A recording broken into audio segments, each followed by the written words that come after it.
When age fell upon the world, and wonder went out of the minds of men,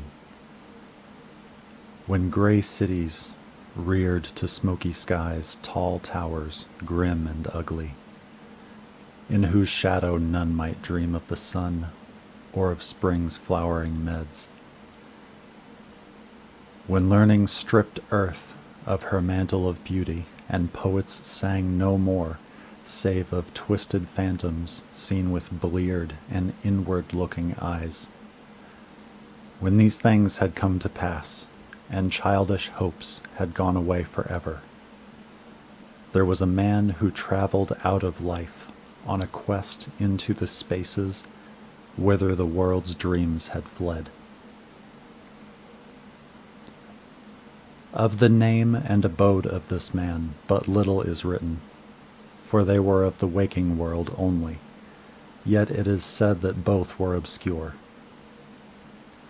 It is enough to know that he dwelt in a city of high walls where sterile twilight reigned, and that he toiled all day among shadow and turmoil, coming home at evening to a room whose one window opened not on the fields and groves, but on a dim court where other windows stared in dull despair.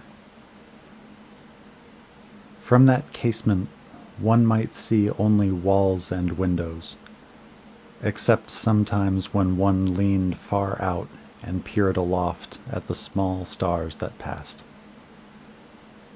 And because mere walls and windows must soon drive to madness a man who dreams and reads much, the dweller in that room used night after night to lean out and peer aloft to glimpse some fragments of things beyond the waking world and the grayness of tall cities. After years he began to call the slow-sailing stars by name, and to follow them in fancy when they glided regretfully out of sight, till at length his vision opened to many secret vistas whose existence no common eye suspects. And one night a mighty gulf was bridged, and the dream-haunted skies swelled down to the lonely watcher's window to merge with the close air of his room and make him a part of their fabulous wonder. There came to that room wild streams of violet midnight, glittering with dust of gold, vortices of dust and fire, swirling out of the ultimate spaces and heavy with perfumes from beyond the worlds. Opiate oceans poured there, litten by suns that the eye may never behold, and having in their whirlpools strange dolphins and sea nymphs of unrememberable depth. Noiseless infinity eddied around the dreamer and wafted him away without even touching the body that leaned stiffly from the lonely window. And for days not counted in men's calendars, the tides of far spheres bear him gently to join the dreams for which he longed, the dreams that men have lost. And in the course of many cycles they tenderly left him sleeping on a green sunrise shore, a green shore fragrant with lotus blossoms and starred by red camelots.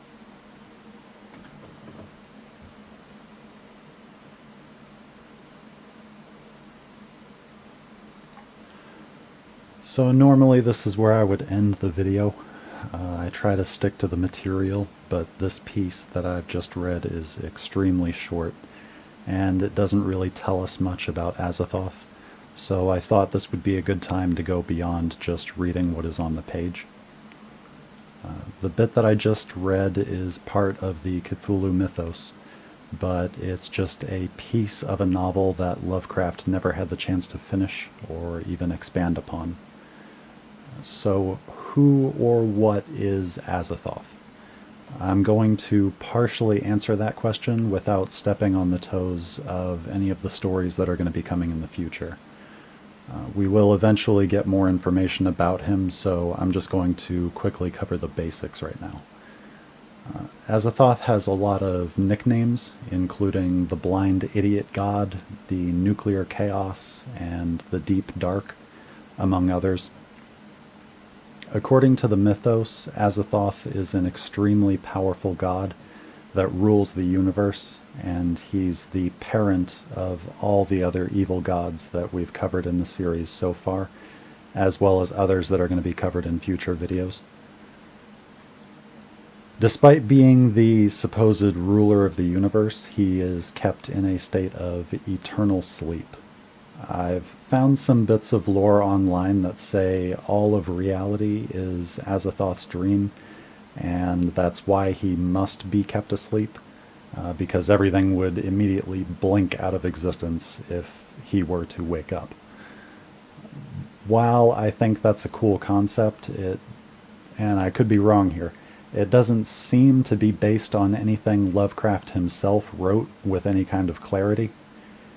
There are a lot of authors who have added to the mythos over time, and I'm kind of just trying to stick with what Lovecraft himself wrote. So what keeps Azathoth asleep in his realm of ultimate chaos is the endless playing of flutes and drums. And you'll see those instruments mentioned in future stories, but I wanted to clarify the purpose of them, as it's not very clear just from the stories.